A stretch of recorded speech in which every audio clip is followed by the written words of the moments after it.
زمین‌های زیادی که تا چند سال پیش ریش‌های کوکنار را در خود جای داده بود، اکنون پوشیده از گل‌های زعفران است. این گل‌های خوش رنگ پای زنان زیادی را که قبلا در حصار خانه بودند به اینجا باز کرده است. یک کشت زعفرانه. این بکشتیم چند سال که کشت خوبی بود.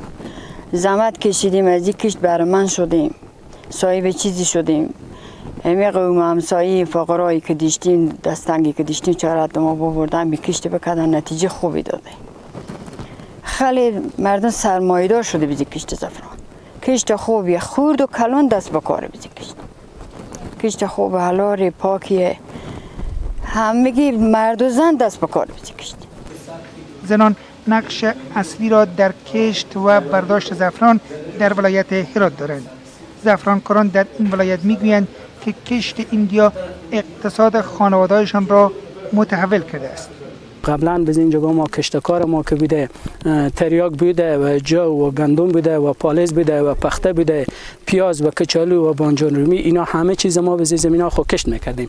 اون تا نتیجه آنچنانی ما از حساب تریاک و چرس اینا نگرفتیم، به خاطر از اینکه هم این جگاه با ما مثلا دولت خود ما مزاحمت میکرد و هم به نفع همین مردم جامعه این خیلی ضرر کلانی بود. به تا 6 یا 7 سال میشه که ما ایر بکشیم از این خوب مفاد خوبی برداشتیم که یعنی ایتا بوده که ما خرج نیمانیم خورما نداشتیم به سالهای قبلا.